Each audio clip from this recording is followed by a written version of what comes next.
Bonjour chers téléspectateurs, chères téléspectatrices, chers parents, chers ados et jeunes.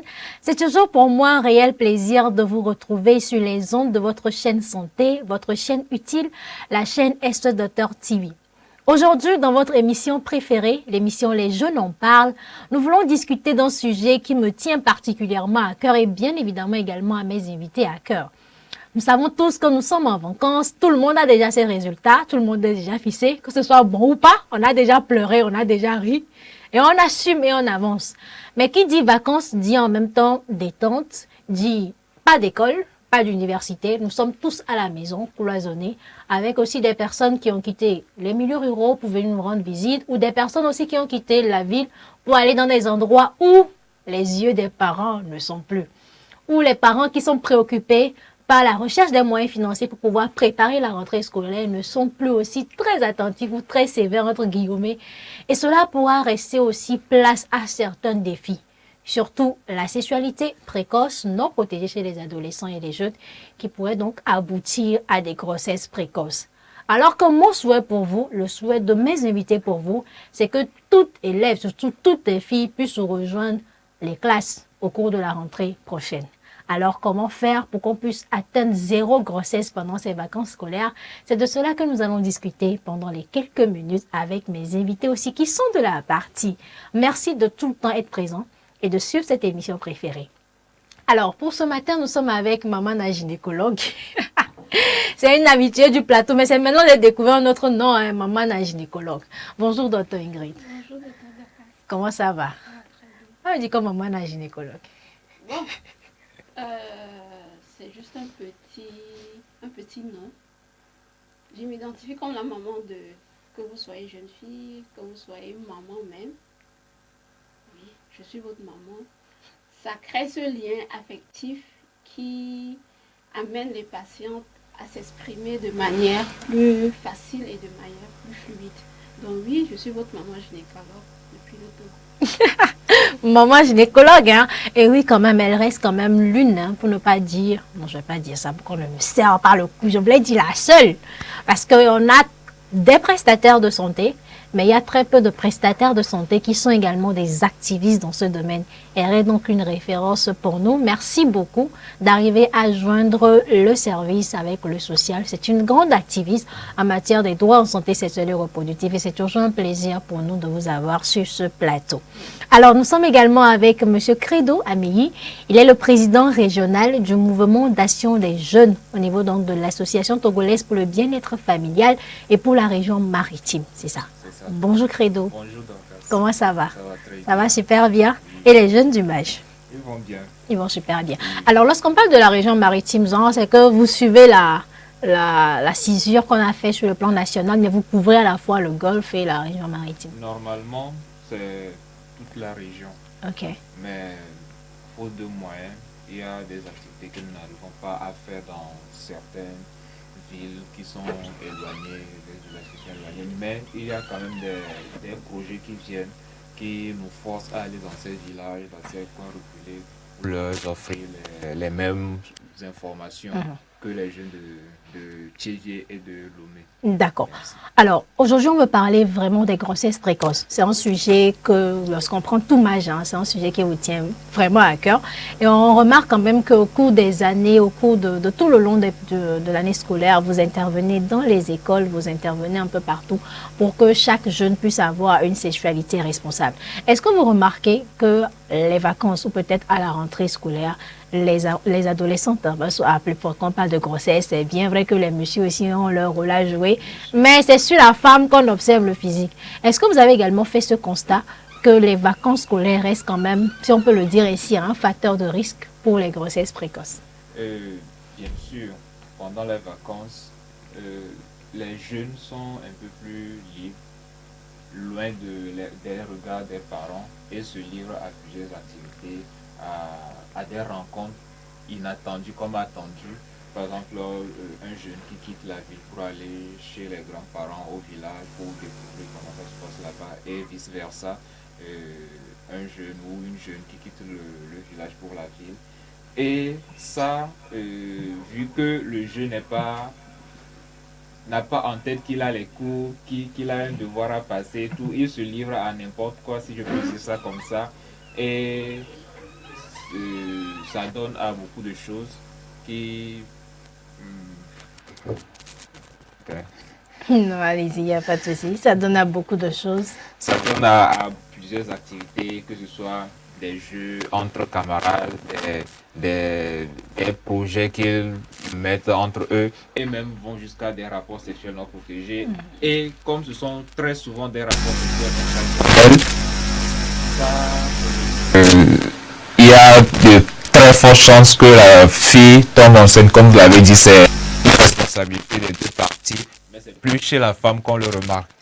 Et au début de l'année scolaire, vous allez remarquer qu'il y a certaines jeunes filles qui ne sont plus venues à l'école, qui ne sont plus dans les classes où elles devaient être parce qu'elles sont tombées enceintes et ont honte de continuer les cours, donc ne viennent plus. D'accord. Alors moi, ça crée en même temps certains paradoxes, hein, parce que, en tout cas, moi, si je peux dire ça, en mon temps, en mon temps, lorsqu'on parle de vacances, ça reste quand même des périodes que, bon, entre guillemets, je n'appréciais pas. Parce qu'au moins, avant, tu allais à l'école, tu prenais ton petit déjeuner, mais pendant les vacances, on te dit que non, il faut que tu fasses ci, tu dois aller vendre, tu dois aller accompagner maman. Et j'ai un peu l'impression que ça devait être une période où les jeunes sont censés être beaucoup plus coincés. Parce qu'ils doivent accompagner les parents, ils doivent faire ci, ils doivent faire ça. Alors, pourquoi on s'attend à avoir beaucoup plus de grossesse pendant des périodes où il n'y a plus ce moment où tu vas à l'école, tu fais ton école missionnaire ou peut-être aller avoir des rapports sexuels. Un moment où tu es censé rester à la maison sous le regard des bienveillants et surtout des parents. Alors moi, je dirais que plusieurs facteurs expliquent cela. Nous sommes d'accord que lorsque nous décidons par exemple d'aller à l'école, même si on ne veut pas forcément réussir, on se dit que je dois aller à l'école, les enseignants sont là, le soir je dois revenir à la maison, ainsi de suite, ainsi de suite. Une fois que nous sommes en vacances, quand bien même il y a des parents qui aimeraient avoir des enfants investis dans les activités qu'ils font, la plupart des autres parents n'ont pas cette même mentalité. Donc du coup, bonjour l'oisiveté. Et qui dit l'oisiveté dit que le cerveau se met à réfléchir. Mais qu'est-ce que je peux bien faire pour m'occuper? Au cours de l'année, on a déjà tout planifié. Il faut que nous soyons d'accord. Les jeunes ont déjà fait les différents challenges qu'ils auront à accomplir avant le début de la prochaine rentrée. Voilà, donc le challenge par exemple, plage party, on va en boîte, on va ici, pique-nique, on va ici, on va ici. Et lorsqu'on fait ces activités, vu que c'est dans le dos des parents, les parents, ils vont peut-être dire aux parents que, ok, on a organisé telle activité à l'école dans le cadre de ceci, mais lorsqu'ils y vont, combien d'enseignants suivent les enfants dans ces activités-là? Tout le monde est préoccupé, par exemple, à faire une autre activité pour gagner de l'argent, pour préparer la rentrée de son enfant. Parce que nous sommes d'accord que les enseignants, que ce soit au Togo ou en Afrique en général, ne gagnent pas assez bien leur vie. Donc lorsqu'ils sont en vacances, c'est soit faire d'autres cours de vacances pour gagner de l'argent, soit faire d'autres activités. Donc, ces enfants-là sont laissés pour compte. Et qui dit laissé pour compte dit que j'ai appris qu'il y a telle nouvelle position ici, on va essayer. J'ai appris qu'il y a ceci ici, qu'il y a ceci. Donc, bon, moi je dirais que c'est l'oisiveté. Et même les parents qui demandent aux enfants de les accompagner. On va tous ensemble au marché. Mais déjà à 14 heures, tu vas dire à l'enfant, dévance-moi à la maison pour faire la pâte le temps que moi je ne revienne. Ah, le temps de te dévancer là, elle peut passer à côté de tirer un coup avant de rentrer. Donc, moi je dis que la cause, c'est le manque de communication avec les parents et le fait que les jeunes veulent forcément copier ce que leurs pères sont en train de faire. Par contre, il y a parmi ces pères-là, certains qui ont accès à la contraception. Que toi, jeune fille, à habille ou bien à cou, tu ne sais même pas c'est quoi c'est. Et puis, tu le suis comme ça. Et toi, tu tombes enceinte. À la rentrée, lorsque tes parents te diront, tu ne viens plus à l'école, bah elle continue librement son chemin, quoi. Donc, je dirais que il y a ce semblant de contrôle parental, mais lorsque la brèche se crée, l'enfant profite pour faire ce qu'il ou elle ne devrait pas faire. D'accord. Alors, est-ce que les parents sont au courant de ce fléau? Est-ce qu'ils savent, est-ce qu'ils sont conscients que c'est une période assez sensible pour leurs jeunes, leurs adolescents et surtout les filles et les jeunes femmes? Je dirais oui, parce qu'il y a de ces parents qui disent que ma fille ne va pas aller chez un proche pendant les vacances. Elle ne dit pas concrètement ce qu'elle craint, mais dans sa tête, elle sait que si ma fille, vu son âge, va chez un proche pendant les vacances et tout, il y a de ces trucs-là qui peuvent arriver. Elle peut choper une grossesse là-bas et revenir. Donc, je dirais que les parents savent. Et ils ont déjà parcouru ce chemin, si je peux dire ça comme ça. Ils ont déjà traversé la tranche 10-19 ans et savent les changements dont les jeunes font face. Il y a le désir de découvrir de nouvelles choses, d'expérimenter de nouveaux trucs, de nouveaux challenges qui sont lancés ici et là. Et mettre des limites. Mais est-ce que ces limites-là, ça aide vraiment les jeunes ou bien ça encadre vraiment les jeunes? La réponse est non. Puisque comme madame vient de le dire, c'est vrai, nous sommes au marché. Lorsque maman dit devance moi, elle peut aller ou bien il peut aller tirer un coup avant de rentrer. Donc, qu'est-ce que les parents doivent faire normalement pour encadrer les jeunes? C'est de parler de l'éducation sexuelle dès le bas âge à la maison. Et parler de l'éducation sexuelle, nous avons l'habitude de dire que l'éducation sexuelle, c'est toutes ces informations qu'on donne aux jeunes. Ce sont des informations qui sont adaptées à l'âge du jeune, et au sexe du jeune, bien si je peux le dire comme ça, au sexe du jeune. Et une information que tu peux donner à une ado de 19 ans, ce n'est pas la même chose que tu vas dire à une ado de 10 ans, par exemple. Donc, ce sont des informations qui sont adaptées. Donc, c'est comment s'y prendre, comment parler de ça pour que l'enfant comprenne que si je pose cet acte, c'est ce que je risque. Si je fais ci, je ne peux pas atteindre l'objectif que je me suis fixé dans 5 ans, dans 10 ans. Donc, faisons la promotion de l'éducation sexuelle au sein de nos familles pour pallier à ce problème. C'est très important. Et là, la question que l'on se pose aussi, qui dit vacances dit également que c'est des périodes où les jeunes, ils sont peut-être sur les réseaux sociaux, sont des périodes, peut-être ils jouent aux jeux vidéo, ils jouent ici et ça. Et est-ce que cela ne les occupe pas assez pour qu'ils ne tombent pas dans ce cycle, dans ces conséquences de leurs invités? Je dirais qu'ils ne sont pas forcément totalement occupés. Je m'explique. Lorsque nous allons sur YouTube, d'accord, même si on est en train de jouer, on ne joue pas forcément seul. Avec l'avancée de la technologie, il y a des clubs de jeux qui se créent en ligne, d'accord? Donc on peut jouer ensemble en ligne. Et puis un jour, vous êtes en train de jouer, peut-être à la pause, il dit, oh, tous les jours on joue seulement là. Et si on essayait tel autre jeu? Malheureusement, les algorithmes sont faits de telle manière que il y a des trucs qui sont présentés aux jeunes. Maintenant, la curiosité va donc les pousser à dire, et si on allait cliquer ici pour voir de quoi il s'agit? Parce que rien n'est encadré à la maison. Très peu de parents prennent le temps de dire, vous avez accès à ça, point final. On vous laisse juste, on vous dit, ok, vous êtes à la maison, vous ne sortez pas, vous n'allez pas chez vos amis, vous êtes à la maison, vous faites ça, vous faites ça. Malheureusement, il y a même des grossesses au sein des familles, c'est-à-dire le grand frère enceinte, la petite sœur, et puis ainsi de suite, quoi. Je dirais que oui, les jeunes jouent, mais actuellement, je ne sais pas comment expliquer ça, mais les hormones bouillonnent tellement dans le corps des jeunes qu'ils veulent forcément aller vers la sexualité pour découvrir c'est quoi exactement les gens là veulent nous cacher. Parce que oui, quand on va dire qu'on va parler de ça, les enseignants vont dire non, taisez-vous, les parents vont dire non. Donc ils se disent, c'est quoi même qui est caché? Et ils vont vouloir pousser la curiosité. Bon, ils sont en vacances, ils ont Internet, on a dit jouer. Ils déroutent cela pour aller faire autre chose. Pour aller jouer. Oui, c'est aussi un jeu.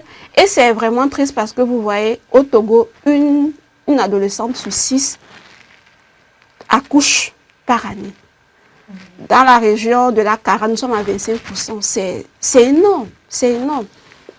Donc oui, les jeunes ont cette manie-là, je vais le dire comme ça, ceux qui sont derrière nous sont plus intelligents que nous. Donc du coup, ils veulent découvrir des choses un peu plus rapidement. Donc oui, jouer, mais chers parents, regardez ces enfants-là, ils jouent à quoi exactement? Ils jouent à quoi exactement, c'est vrai. Maintenant, est-ce que les jeunes aussi, est-ce qu'eux-mêmes, ils sont conscients que c'est un c'est une période assez complexe pour eux. Et que s'ils ne mettent pas des garde-fous eux-mêmes, ils risqueraient peut-être de tomber enceinte. Par exemple, les jeunes qui partent en vacances, qui rencontrent peut-être de petits copains à Lomé ou peut-être dans un village, est-ce qu'ils sont conscients que, si on ne se protège pas ou si on ne fait pas ci, on risquerait de tomber enceinte? Très peu de jeunes sont conscients du risque qu'il y a dans ces actes. Et très peu aussi sont ces jeunes-là qui ont accès à l'information, qui ont des informations sur la contraception, par exemple, sur le consentement. Et je disais tantôt, ces rapports sexuels, très souvent, sont occasionnels. Donc, ce ne sont pas des trucs programmés pour dire, j'ai programmé si je dois peut-être prendre des préservatifs sur moi. Donc, c'est occasionnel et tu profites. Et c'est en profitant là qu'il y a plusieurs risques, la contraception des IST, du VIH-Sida et des grossesses non désirées dont on parle. Donc, je dirais que ces jeunes ne sont pas vraiment conscients du problème. Eux, ils veulent découvrir de l'âge de 10 à 19 ans, même au-delà de 19 ans, nous sommes en période de découverte et ça pousse nous les jeunes à vouloir voir ce qu'il y a au-delà de ce qu'on nous défend de faire. Et c'est dans cette quête-là que nous ne savons pas faire nos choix. Si nous n'avons pas des informations scientifiquement prouvées, ce sont des choix très biaisés qui nuisent à notre santé et à notre avenir. C'est très important. Alors, est-ce qu'il y a quand même des études, est-ce qu'il y a des chiffres qui montrent que la période des vacances scolaires sont des périodes sensibles pour les jeunes ou sont des facteurs de risque des grossesses précoces? Moi, je dirais qu'il y a des chiffres parce que, comme Credo l'avait dit en début, souvent au cours de l'année, on ne remarque pas beaucoup de grossesses. C'est à la rentrée. Ou bien lorsqu'on prend les congés de Noël, 3 mois après, on va remarquer par exemple qu'il y a une ou deux filles qui sont enceintes. Lorsqu'on va aller en congé de Pâques, il n'y a pas assez d'effervescence en cette période-là. Donc souvent, il n'y a pas de grossesse diagnostiquée. Et lorsqu'on va en vacances à la rentrée, là, c'est pendant cette période-là que nous, les gynécos, on a des jeunes filles qui ont commencé des avortements clandestins quelque part et qui viennent à nous. Il y a des parents qui viennent de vous dire, docteur, j'ai remarqué que ma fille a ça, est-ce que vous ne pouvez pas nous aider pour ça? Il y a des jeunes filles qui viennent te voir, docteur, c'est déjà à la rentrée, j'ai remarqué que je n'ai pas eu mes règles, est-ce que?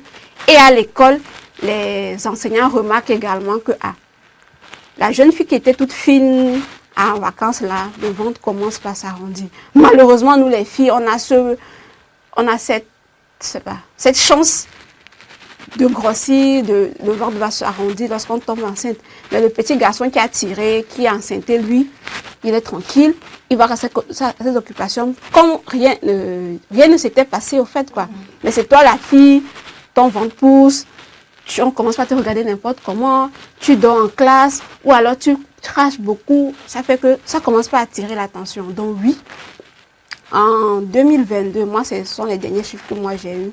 En 2022 par exemple, parmi le nombre de grossesses qui ont été enregistrées au cours de l'année, plus de 60% ont été enregistrés pendant les vacances.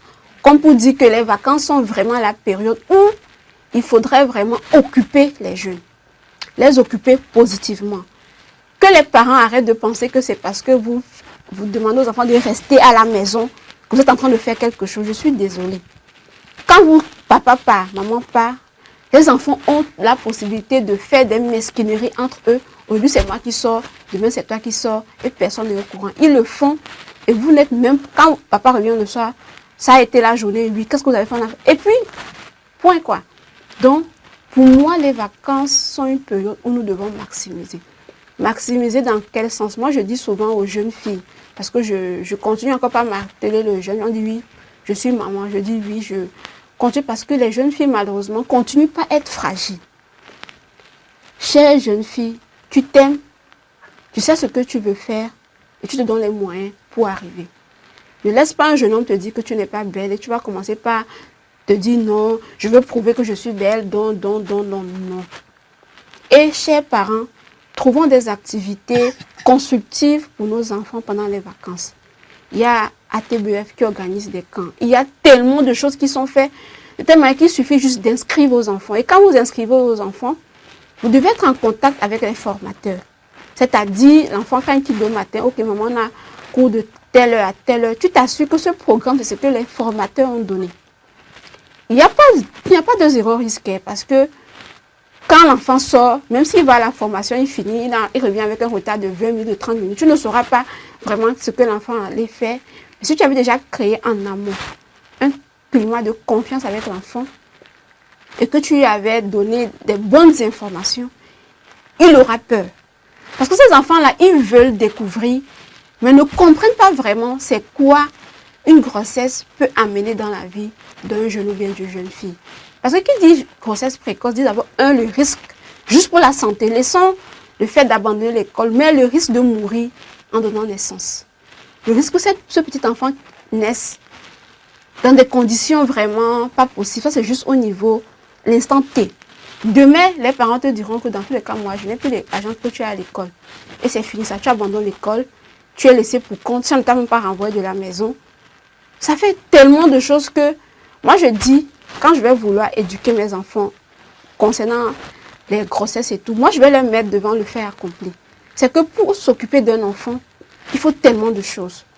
Le dehors est devenu tellement compliqué que amener une bouche de plus dans une maison où déjà vous deux ou bien vous trois à la maison, vous n'arrivez pas à manger, il faut vous mettre à réfléchir. Je vais les amener dehors, je vais dire, vous voyez ces enfants-là dans la rue.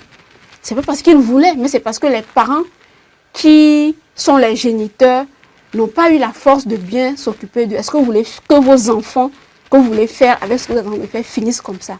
C'est comme ça qu'il faut donner le message. Ce n'est pas juste dire, ce n'est pas bon, non, il faut non.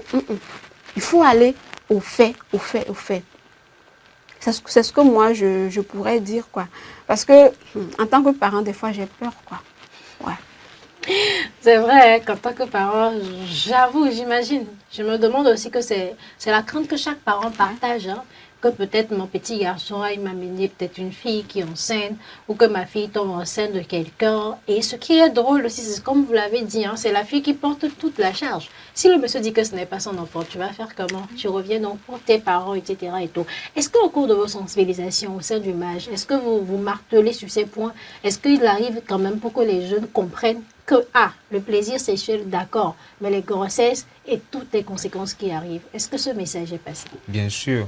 Si nous ne mettons pas ça dans nos sensibilisations, c'est que nous faisons le travail en partie, puisqu'il faut présenter le pour et le contre et présenter les risques que les jeunes courent, que nous courons lorsque nous faisons recours à ces pratiques sexuelles non protégées, occasionnelles et à des endroits où il ne faut pas. Donc, premièrement, nous mettons l'accent sur le consentement, où le consentement est le fait de dire oui, je veux le faire, et c'est l'entente entre les deux partenaires. Ce n'est pas une personne qui va décider que moi je veux avoir des rapports sexuels et saute sur n'importe qui, n'importe comment. Donc c'est une discussion normalement qui doit se faire, et ce sont ces choses-là sur lesquelles nous mettons l'accent. Et nous disons très souvent que le consentement n'est pas éternel. Ça peut se retirer à tout moment. Que le consentement, c'est pendant, c'est avant, pendant et après le rapport sexuel. Pendant l'acte sexuel, le partenaire peut décider à tout moment d'arrêter. Et l'autre personne est obligée de s'arrêter. Puisque si vous continuez, malgré que un partenaire a retiré son consentement, ça devient une agression. Et outre le consentement, nous mettons également l'accent sur les infections sexuellement transmissibles que les jeunes peuvent contracter, la gonococcie, syphilis, chancre-mou, et tout ce qui va avec, et les conséquences, les risques d'infertilité, d'impuissance chez les jeunes hommes. Et très souvent, nous avons les experts qui nous accompagnent et qui donnent des témoignages concrets pour dire j'avais reçu récemment un jeune de 27 ans qui n'arrive plus à engrosser sa femme, par exemple. Et ces exemples-là, ce sont des exemples qui choquent les jeunes et qui les amènent à comprendre que ça, c'est vrai que c'est seulement du plaisir, mais si je ne sais pas faire, je peux encourir ça dans peu de temps, dans un avenir proche, puisque ce sont des trucs qui ne prennent pas, qui peuvent prendre le temps ou arriver immédiatement.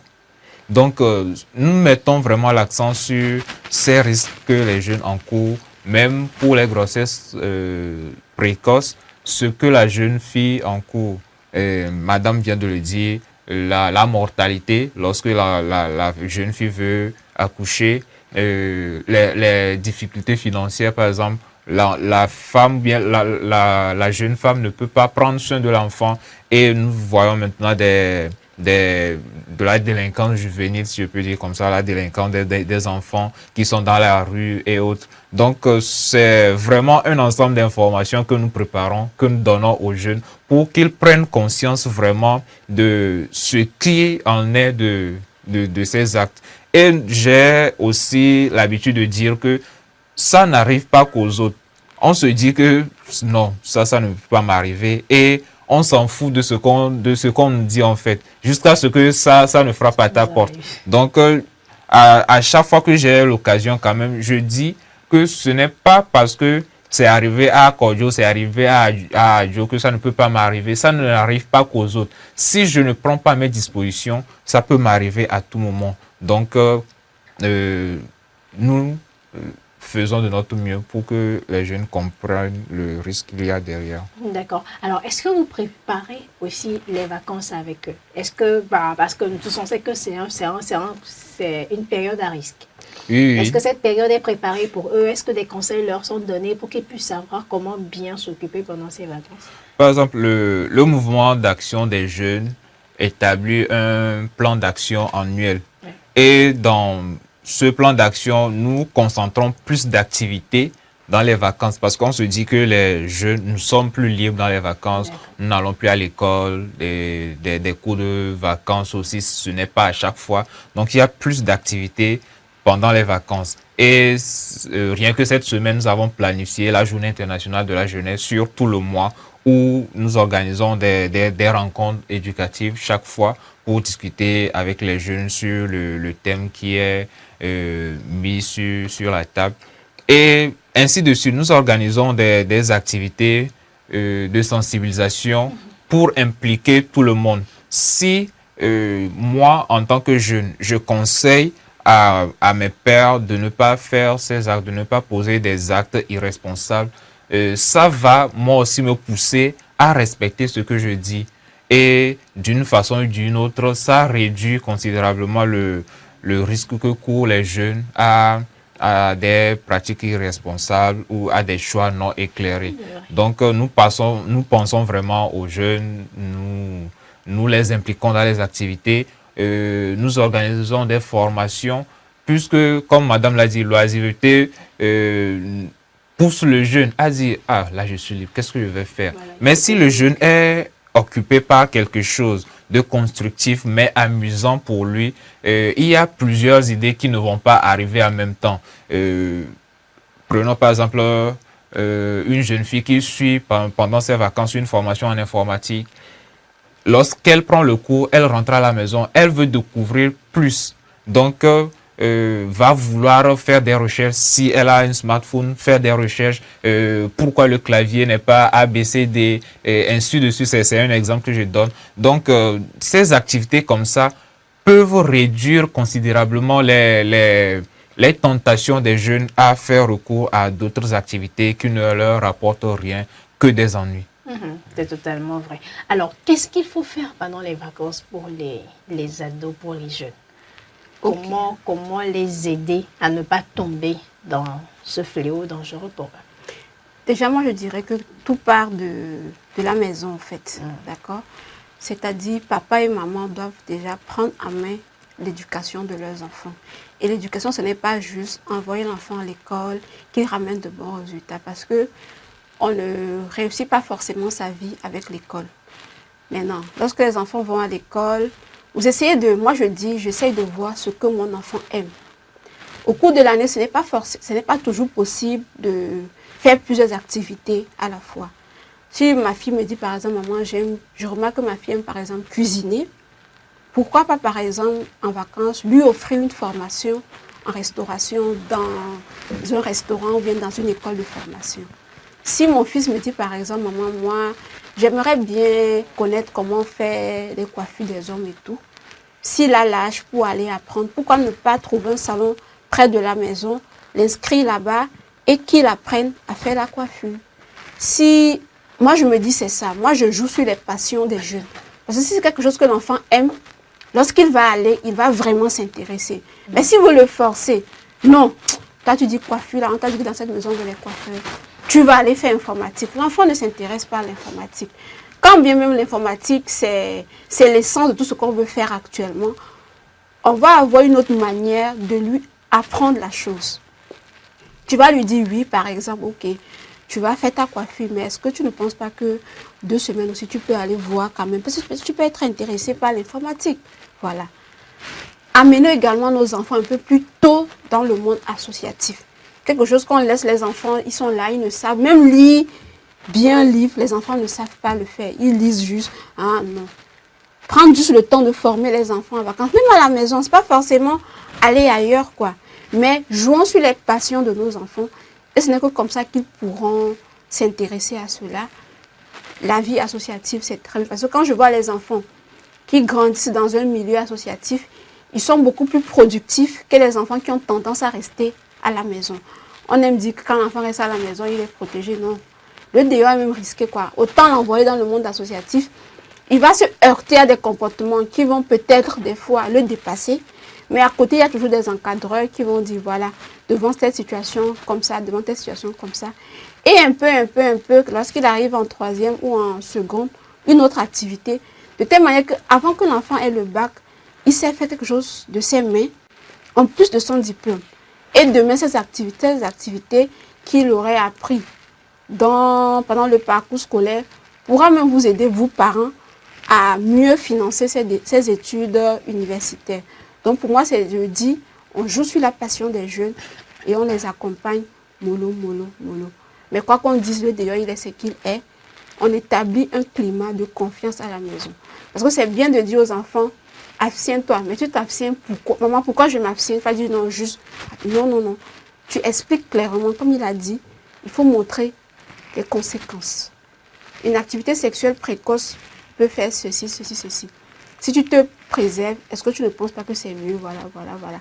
Et si l'enfant est déjà sexuellement actif, tu dis, tu es déjà sexuellement actif, il y a les méthodes de contraception, il y a la protection que nos collègues en pharmacie, que nos collègues dans les hôpitaux qui dispensent les méthodes contraceptives ne soient pas stigmatisées. C'est-à-dire quand un jeune vient, et toi là tu cherches quoi ici? Non.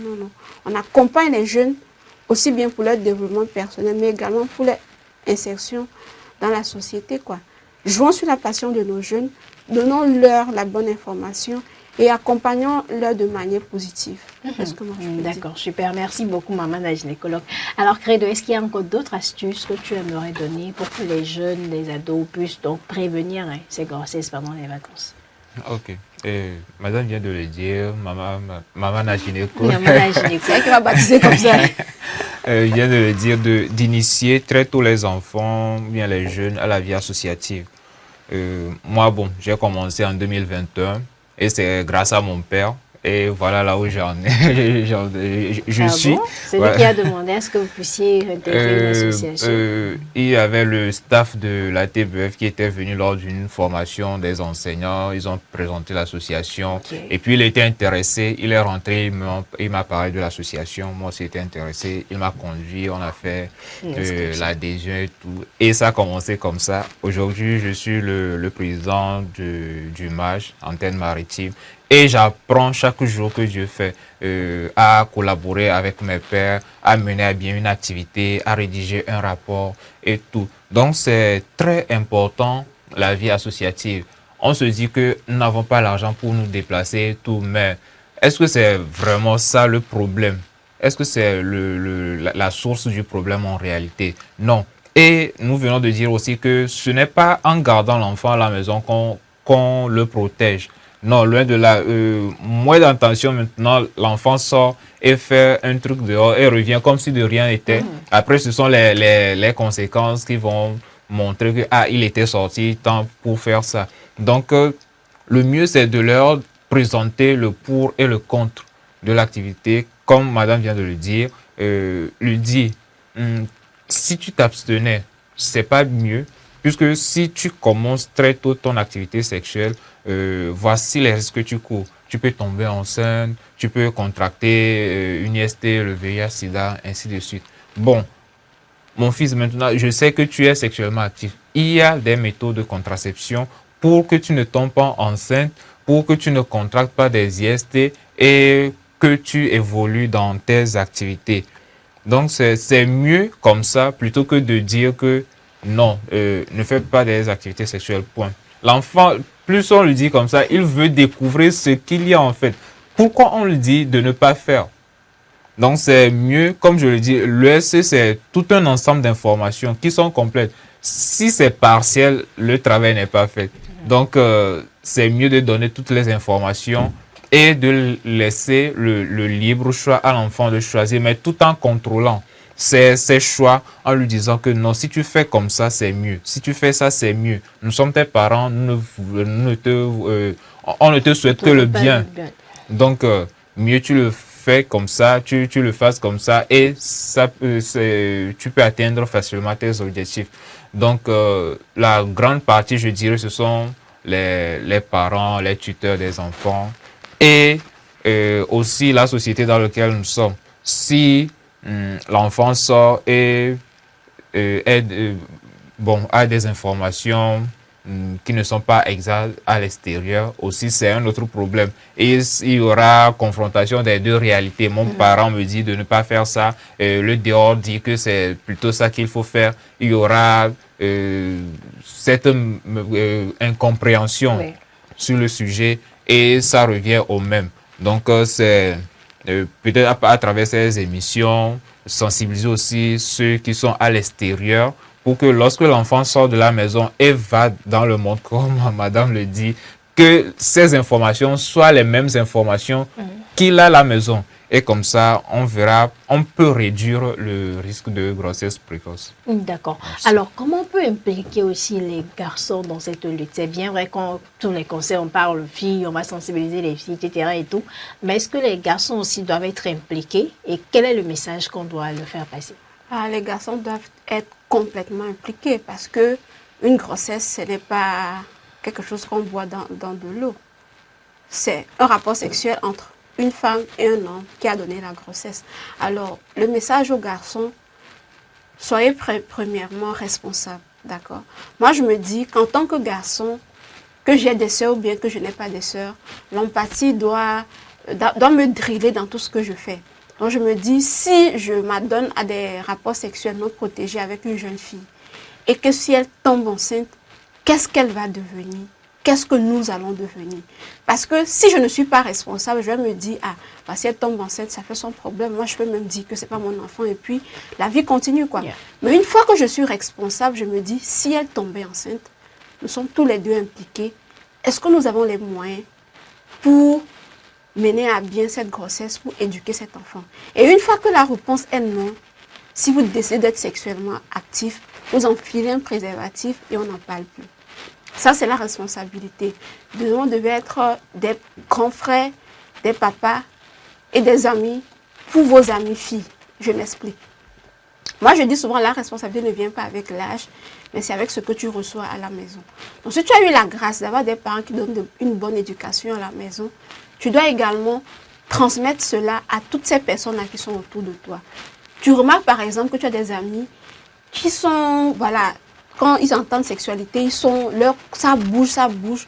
Tu prends sur toi d'être insulté, mais tu parles à ces derniers-là, tu dis voilà, je pense que comme ça, vous ne voulez pas par exemple demain devenir comme telle personne qui est venue nous dire telle chose la dernière fois, ou bien vous voulez juste finir comme ça. Là, cette attitude devient le champion, tu transmets et tu construis une communauté positive autour de toi. Une fois que cette communauté-là est construite, le message passe un peu plus facilement. Donc, moi, je me dis, les garçons, s'ils sont responsables, ils auront des comportements moins à risque. Mais une fois qu'ils ne sont pas responsables, c'est gâté. Et d'où cette responsabilité va venir de la maison. Donc, tout encore, c'est la maison, en fait. Quand c'est gâté à la maison, c'est que c'est difficile pour l'enfant d'être responsable. Parce que si à la maison, quand tu es avec ta petite soeur, vous faites un truc, c'est la petite soeur qu'on gronde. Tu es là, tu es gros, tu te fais le gros dos. Le grand frère. Tu es assis, tu regardes la télé. Quand il faut préparer, c'est la petite soeur. Tu vas te dire, mais finalement, la fille là même, c'est un être inférieur. Elle n'est rien. Elle ne compte que pour Elle du beurre. Voilà. Donc, pourquoi d'ailleurs je vais bien me comporter? Donc, moi, je me dis, tout vient de la maison. C'est aux parents d'être responsables et de transmettre cette responsabilité-là aux garçons. Une fois qu'ils seront responsables, on aura une société plus épanouie, quoi. C'est ce que moi je me dis. D'accord. Alors, Credo, est-ce qu'au cours de vos activités également, vous arrivez à promouvoir cette masculinité positive-là? Oui, bien sûr. Il y a déjà sur un projet où la TBF a déjà créé un club des garçons, bon, j'ai oublié un peu le nom, mais qui promue la masculinité positive au sein des hommes et des garçons. Pour dire que si à la maison, on implique tout le monde dans les tâches ménagères, le garçon peut préparer, la fille fait la vaisselle, le garçon fait la lessive, la fille va sécher, ou la fille fait la lessive, le garçon va sécher, tout. Comme madame vient de le dire, le garçon ne va pas se sentir supérieur à la fille et comme ça poser des actes irréfléchis sur d'autres filles à l'extérieur. Donc c'est de responsabiliser les garçons et dire, nous venons de dire que lorsque la fille tombe enceinte, c'est elle qu'on voit et c'est elle qui porte tous les insultes et tout. Mais en réalité, le garçon aussi est concerné, puisque très peu sont ces garçons qui évoluent dans leur cursus scolaire lorsque ces situations surviennent, s'ils ne sont pas apprêtés psychologiquement, mentalement, puisque il peut avoir le rejet des parents, par exemple, et le garçon, ne sachant pas quoi faire, va laisser ses études pour trouver peut-être un petit job, pour subvenir aux besoins de sa petite famille qu'il va créer bientôt, et ainsi de suite. Donc, si nous présentons ça de cette manière, nous verrons que plus de garçons, plus de jeunes hommes vont prendre cette responsabilité, qu'ils sont garants de la dignité de la femme, si je peux dire, de la jeune femme, qu'ils sont un peu impliqués dans le bien-être de la jeune femme, qu'ils sont impliqués dans l'atteinte des objectifs de la jeune femme. Nous venons de donner l'exemple de l'empathie, par exemple. Le garçon va dire, si on faisait ça à ma petite sœur, c'est vrai, il y a certains garçons qui vont dire, moi je n'ai pas de petite sœur, mais je m'en fous.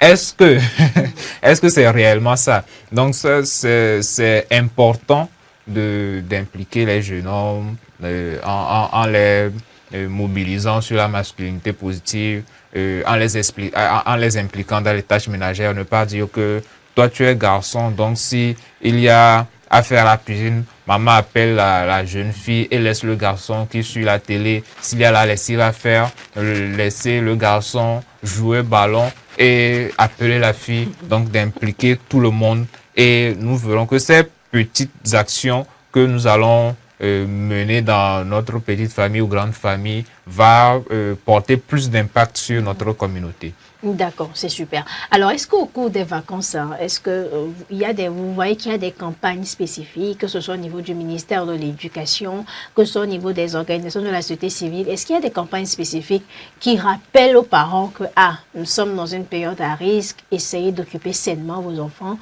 qui rappellent également aux ados et aux jeunes que, ne laissez pas place à l'oisiveté de prendre possession sur vous, vous pourriez tomber enceinte, vous pourriez abandonner les classes. Est-ce qu'il y a des campagnes spécifiques avec des messages particuliers, poignants, clairs, qui sont orientés vers ce sujet?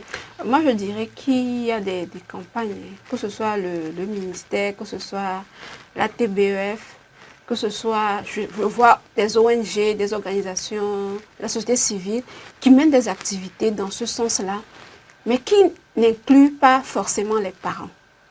Je m'explique. On a tendance à toujours vouloir parler juste aux jeunes, c'est-à-dire, voilà, les vacances, faites telle activité, ainsi de suite, ainsi de suite. Mais des fois, on exclut un peu les parents. Or, si on veut créer une société vraiment inclusive, le message doit être adressé aussi bien aux jeunes, aux enseignants, aux parents et à toute la communauté, au fait. Parce que comme il a dit, quand un enfant sort de la maison, Les parents ne sont plus là, mais la communauté est responsable de cet enfant-là. Malheureusement, c'est ça. La dernière fois, je regardais, c'était un post d'un taximan au Cameroun qui disait qu'il a pris, c'est un Yango, il a pris une jeune fille en course, la jeune fille a peut-être 17-18 ans. Et quand il arrive, il se rend compte que la jeune fille est en train d'aller chez un sugar daddy, au fait, quoi. Et c'est là qu'il discute avec la jeune fille que, bon, le monsieur là, c'est qui pour toi, que bon, voilà, de temps en temps, je vais le voir pour avoir... Et il lui a dit en même temps, hein, moi, je ne vais jamais te prendre dans mon taxi pour t'amener là-bas. Je vais te ramener en même temps chez vous à la maison. Et si tu refuses, il n'y a pas de souci. Quand je te dépose là, je rentre chez toi. Non, non, je rentre chez toi et je dis à tes parents que voilà, j'ai déposé votre fille dans tel endroit.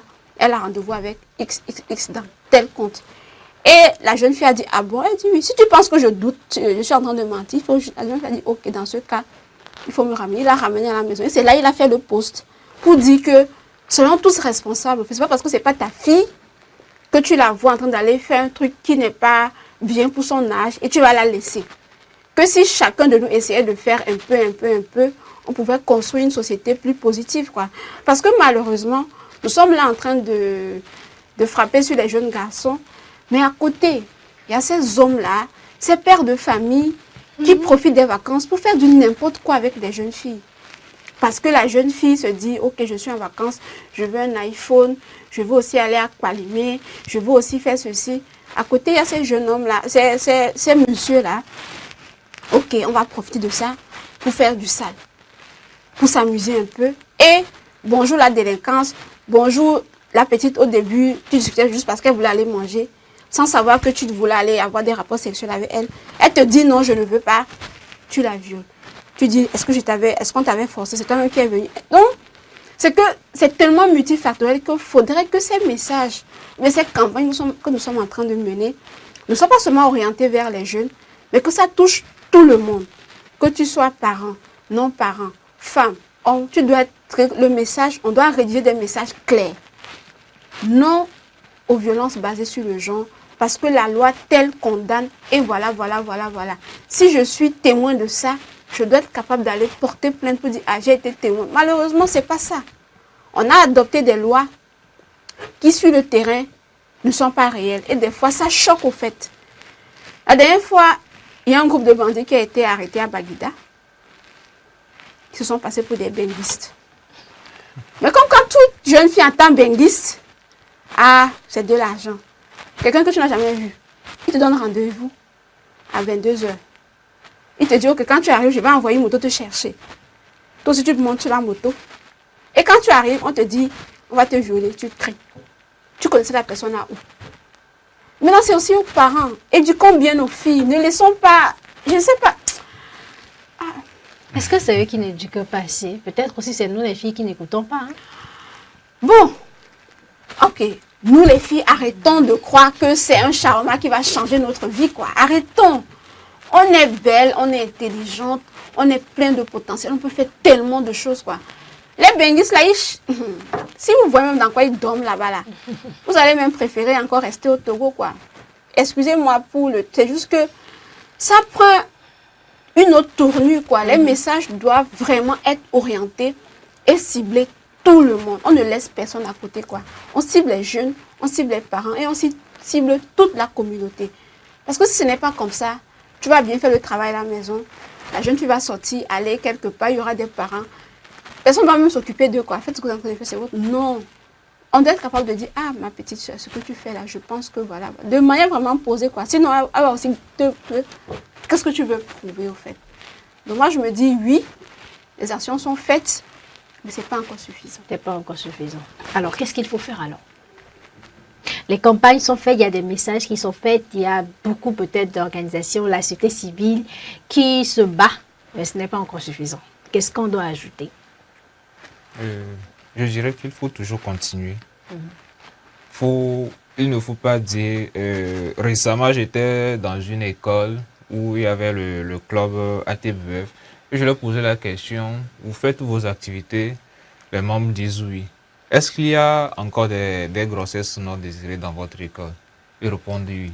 Et je leur dis que cela ne vous empêche pas de continuer vos sensibilisations que vous faites avec vos camarades. Peut-être c'était 10 filles qui allaient tomber enceintes, mais à cause de ces sensibilisations, ce n'est que 3 ou 2 filles qui sont tombées enceintes. Donc, ce sont ces petits changements qui vont nous permettre dans un avenir proche de réduire considérablement le risque des grossesses précoces. Et aussi, nous allons faire le plaidoyer auprès des ministères, que ce soit de la santé, de l'éducation, de financer peut-être ces associations qui militent dans l'épanouissement des jeunes, qui militent dans la lutte contre les violences basées sur le genre, à faire plus d'activités. Par cette occasion, je salue les efforts de l'association togolaise pour le bien-être familial qui œuvre vraiment à atteindre l'objectif où chaque grossesse est désirée au Togo. Donc, ils forment les influenceurs, les leaders religieux, les enseignants, les parents, les jeunes. Personne n'est laissé... on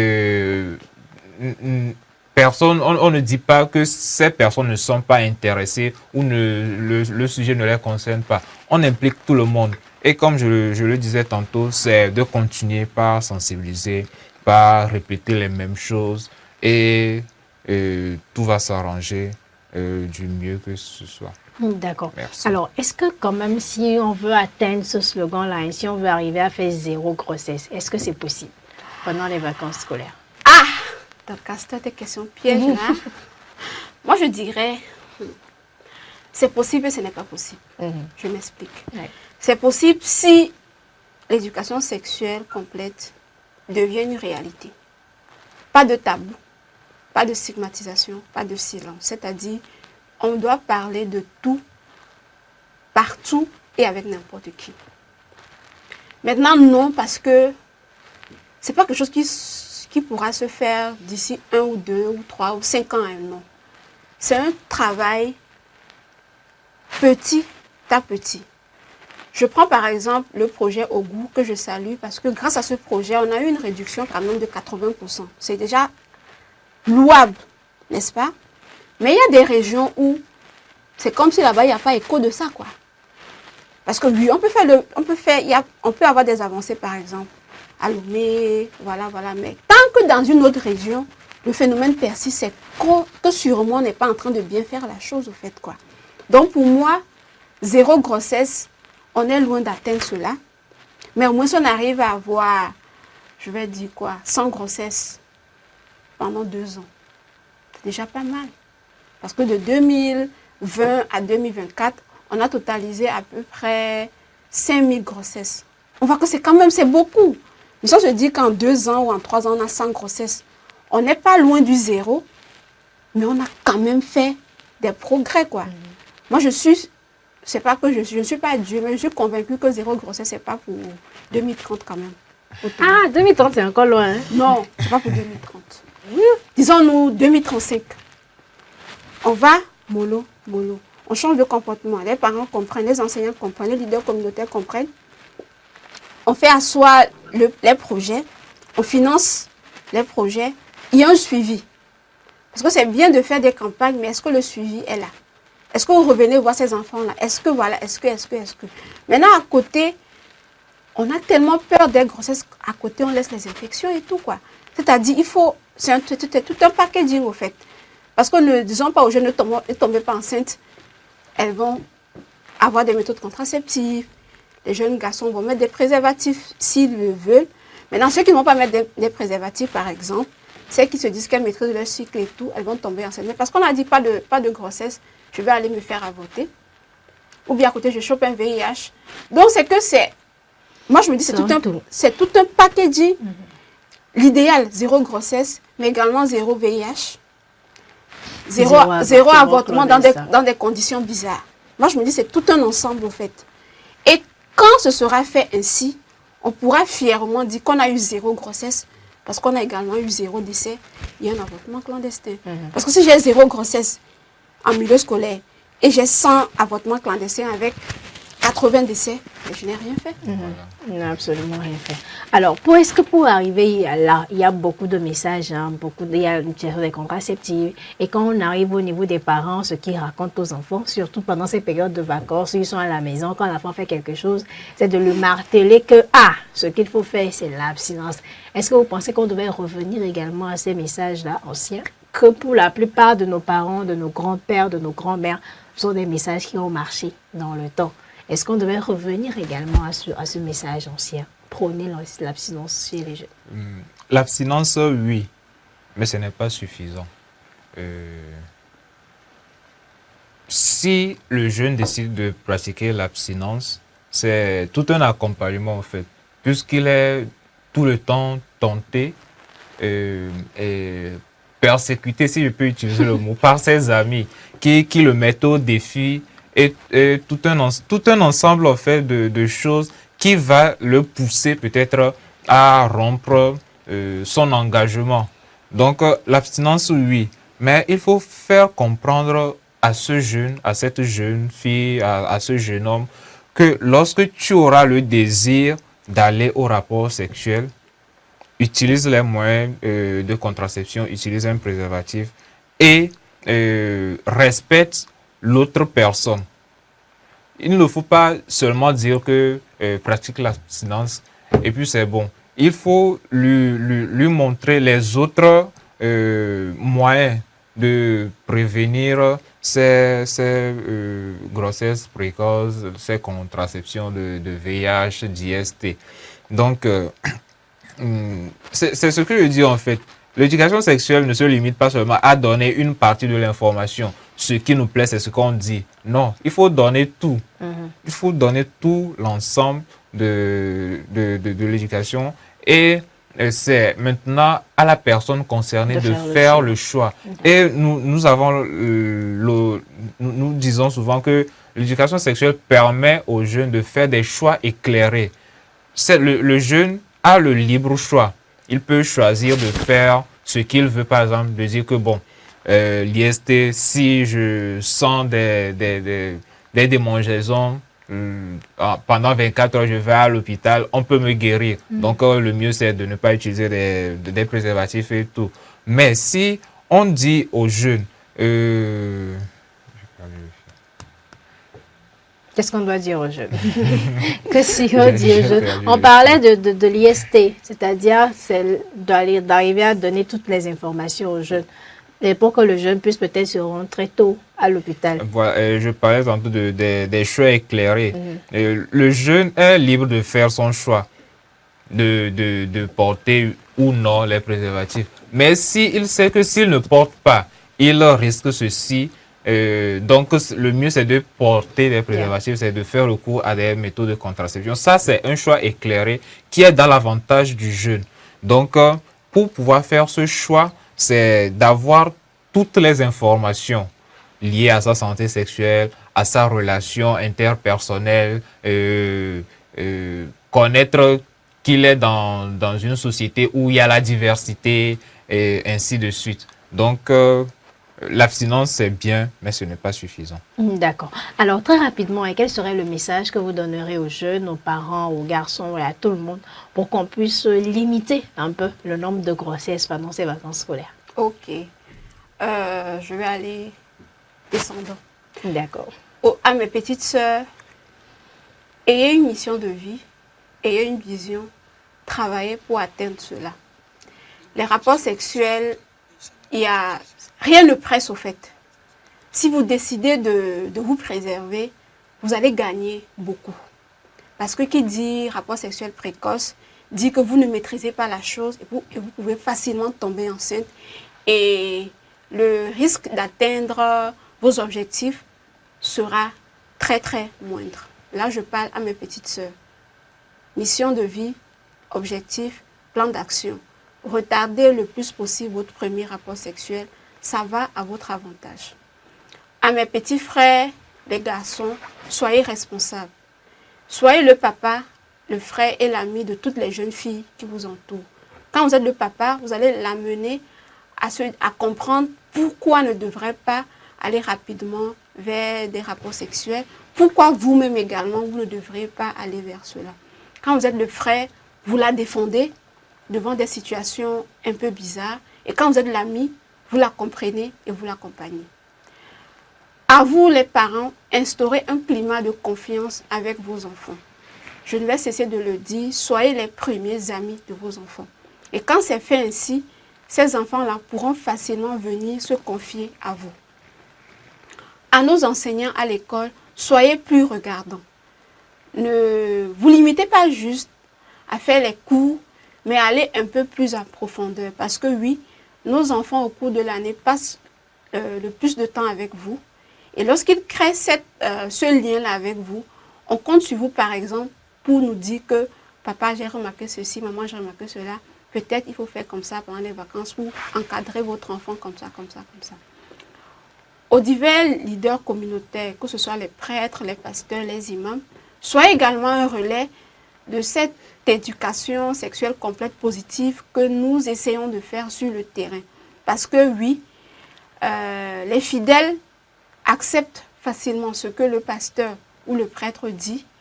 Les fidèles musulmans comprennent aussi plus facilement ce que les imams disent. Donc si vous relayez également ce message avec nous, on pourra atteindre nos objectifs. Maintenant, à nous, activistes pour le bien-être des jeunes, lorsque nous allons sur le terrain, ne nous limitons pas seulement à véhiculer le message, mais assurons-nous que ces personnes à qui nous nous adressons ont vraiment compris le message. Là, je parle de l'inclusion. Arrêtons de parler seulement le français, parlons l'évé quand il le faut, parlons le cotocoli quand il le faut, ainsi de suite. Ce n'est que comme ça, peu un peu, d'ici 2035, moi je suis réaliste, on pourra atteindre le zéro grossesse, mais pas juste le zéro grossesse, zéro décès lié à un avortement clandestin, zéro infection à VIH chez les jeunes. On ne va pas garantir cela parce qu'à côté de l'infection à VIH chez les jeunes, il y a ce qui est transmis par la grossesse par exemple ou l'accouchement. Mais si on arrive vraiment à atteindre ces objectifs, on se dira que oui, on a quand même créé une communauté positive, quoi. Mais au-delà de tout, prenez soin de vous, profitez de la vie. La vie, elle est très courte, mais profitez de quelle manière? C'est à chacun de vous de creuser au fond de vous pour trouver la réponse à cette question. Merci beaucoup, maman la gynécologue. On va profiter, hein. Surtout les vacances aussi sont très courtes, donc on va bien en profiter. Alors, Credo, très vite, quel serait votre mot de fin? Comme mot de fin, c'est de chercher des informations de sources sûres pour être sûr à 100% que l'information que j'ai, c'est scientifiquement prouvé et c'est une information qui peut être adaptée à n'importe qui. Donc, je disais que l'éducation sexuelle doit commencer dès la maison. Si vous ne savez pas comment s'y prendre, il y a le site e-learning de la TBEV sur lequel vous pouvez accéder gratuitement aux cours de l'éducation sexuelle et complète. Et là, vous avez des connaissances pour pouvoir éduquer, enseigner vos enfants à la maison, pour pouvoir enseigner les élèves en classe, pour pouvoir donner un message à fort impact dans vos églises et mosquées. Donc, c'est à tous les niveaux. L'effort doit se faire à tous les niveaux pour garantir cet espace sécurisé aux jeunes pour qu'ils puissent atteindre leur objectif de vie. Merci. Merci beaucoup, Credo. Merci beaucoup, maman la gynécologue. Et surtout, merci à vous, chers téléspectateurs, de nous avoir suivis. Donc, vous l'aurez compris, les vacances sont des moments de détente, de joie, de découverte, de plaisir aussi, hein. Mais il faut quand même qu'on encadre nos enfants, qu'on soit là, qu'on puisse mettre au sein de nos foyers la communication et la responsabilité comme étant des clés fondamentaux pour pouvoir nous guider tout au long de ces vacances. Il faut également que nous pensions à créer un cadre serein, un cadre sain pour nos enfants, où ils profitent pour explorer leur passion, se découvrir, se connaître, connaître les choses qu'ils aimeraient faire lorsqu'ils seront plus grands. Nous pensons qu'en les occupant ici, ils n'auront même pas le temps de penser à jouer à d'autres jeux qui peuvent être dangereux pour eux. Prenez soin de vos enfants et surtout prenez soin de vous-même afin que tous et toutes puissent rejoindre donc le cours des classes à la rentrée prochaine. On se retrouve la semaine prochaine pour un autre numéro. D'ici là, portez-vous bien, car votre santé et votre bien-être constituent notre priorité. Bon.